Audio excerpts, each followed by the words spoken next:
신기하죠, 시장이. 그죠? 근데 이런 건 누가 샀을까요? 너무 신기하지 않아요, 여러분? 제가 봤을 때 매도자 매수자 힘겨루기 상황인 것 같다. 그러니까 이게 반등이 됐다고 상승을 의미하는 건 아닙니다, 여러분. 아파트도 그렇고 빌라도 그렇고 오피스텔도 그렇고, 그러니까 역전세가 아니라 자칫 잘못하면 이 상태로 제가 봤을 때 한 6, 7개월 이상 가면 올 하반기에는 전세 난민이 또 등장할 것 같습니다.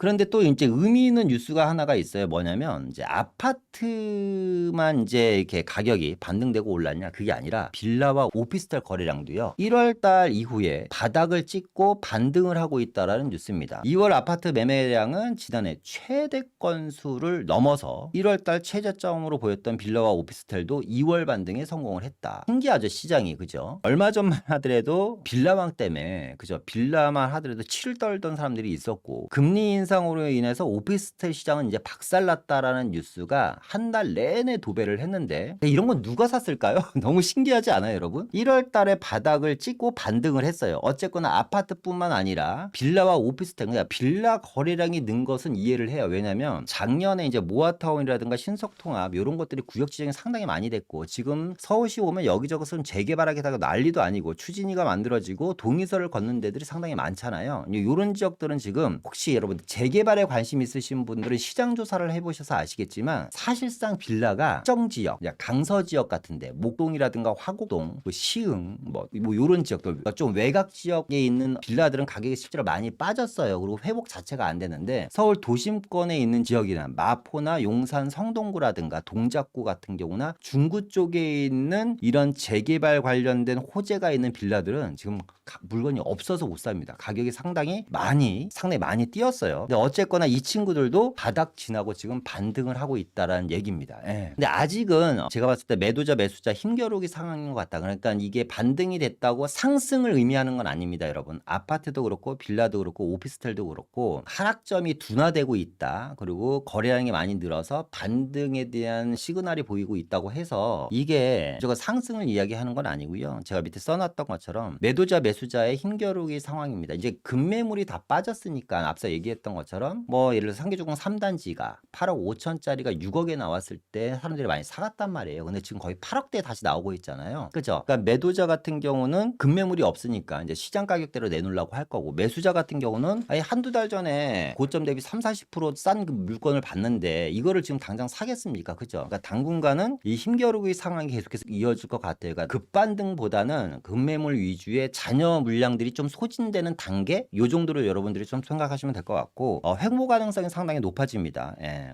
그래서 다시 한번 말씀드리지만 반등이 바로 시장 활성화를 이야기하는 것은 아니다라고 좀 말씀드리고 싶고요. 자, 그러면 상위 1%만 듣던 세미나, 이제 당신도 들을 수 있습니다. 선착순 20명에게만 드리는 기회, 놓치지 마세요.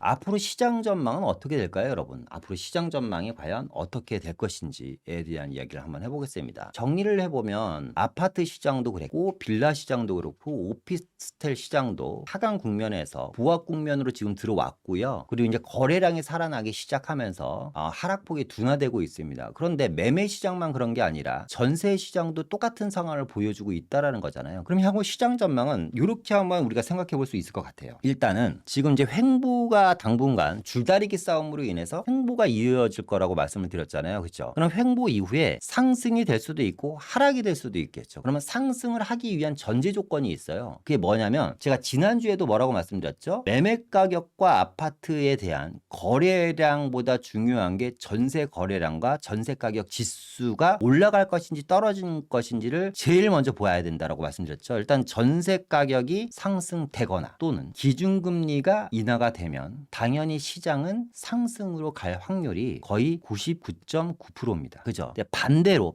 얼마 전 한두 달 전에 일어났던 것처럼 전세 가격이 계속 하락을 하거나 또는 기준금리가 상승을 하면 무조건 다시 앞으로 한 10% 20% 정도 주택 가격이 더 빠질 것은 99.9% 분명합니다. 안 그럴까요? 아니, 전세 가격이 떨어지는데 어떻게 매매 가격이 상승할 수가 있겠습니까? 기준금리가 올라가는데 매매 가격 오르는 건 힘들겠죠. 그죠? 반대로 전세 가격이 상승을 하고 기준금리 기준금리가 인하되면 우리는 이제 상승으로 이게 보합 국면에서 상승으로 갈 겁니다. 아까 매매가격 지수가 102를 정도 나왔다 그랬죠. 이 지수가 115가 되면 상승 국면이라고 말씀을 드렸어요. 그죠? 그러니까 앞으로 뭐 한 12 정도, 13 정도 지수가 남아 있는 건데 요게 이제 관건인 것 같아요. 전세 가격 지수와 기준금리 인하가 관건일 것 같은데 이 친구들의 시장 상황을 한번 보니까 요렇네요. 보니까 일단은 전세 시장입니다. 전세 급매물이 소진 후 전세 가격 상승에 진입했다. 이게 지난주에 했던 라이브에 보여드렸던 뉴스 기사를 그냥 그대로 제가 갖고 온 거예요. 그죠? 전세 급매물 소진 후 전세 가격이 일제히 상승 시작하고요. 다시 전세 역전됐다. 그죠? 그러니까 역전세가 아니라 자칫 잘못하면 이 상태로 제가 봤을 때 한 6, 7개월 이상 가면 올 하반기에는 전세 난민이 또 등장할 것 같습니다. 전세 찾아 산말이라는 뉴스가 연말 정도에 나올 확률이 상당히 높아요. 지금 같은 수순으로 계속해서 거래량이 이어지고 전세 가격이 올라간다면, 그러니까 서울 전세 계약 비중이 최근 1년 사이에 최대로 급증을 했고요.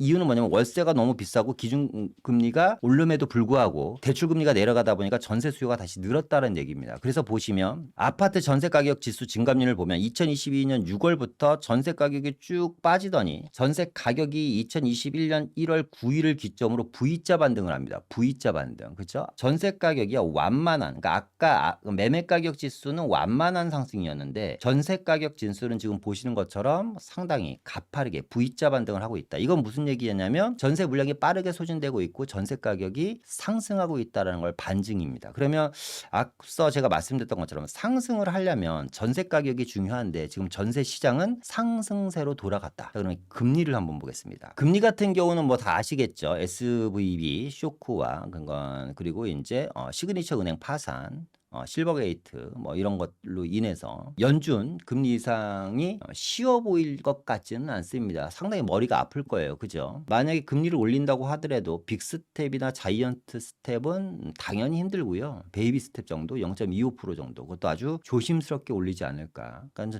저는 개인적으로 기준금리가 인하는 안 되겠지만 동결 정도로 마무리되지 않을까라는 생각이 들고요. 미국 SVB 파산이 오히려 좋다. 왜냐하면 주담대 금리가 계속해서 지금 내려가고 있습니다. 앞서 얘기했던 것처럼 금리가 지금 이중적인 구조다. 우리나라 지금 금리 시장이 이중적인 구조다. 기준금리는 상승 또는 보합이지만 실질금리는 계속해서 내려가고 있다라는 거죠. 뭐냐면 이제 정치권의 압력이죠. 그러니까 어쨌거나 이것도 보면 규제 완화 대처형 정책이라고 볼 수 있어요. 어쨌거나 주담대 금리가 계속해서 내려갈 것 같고요. KB국민 같은 경우도 대출금리 일괄 인하입니다. 이 대출금리에는 이제 가계대출금리가 이제 포함되어 있고 가계대출에는 전세자금대출과 담보대출이 포함되어 있습니다. 이게 이제 정은행권으로 확산하나. 지금 인터넷은행 같은 경우도 일괄적으로 전체적으로 지금 금리가 빠른 속도로 떨어지고 있잖아요. 그러면 정리를 해보면 어쨌거나 시장의 흐름은 이게 이제 이렇게 반드시 간다는 얘기는 아닌데 시장의 흐름은 전세 가격이 계속해서 상승하는 흐름으로 가고 있고 기준금리는 올라가지만 실질금리는 좀 하락하는 국면으로 가고 있다. 조심스럽게 저는 좀 요렇게 되지 않을까라는 것을 예상합니다. 상위 1%만 듣던 세미나 이제 당신도 들을 수 있습니다. 선착순 20명에게만 드리는 기회 놓치지 마세요.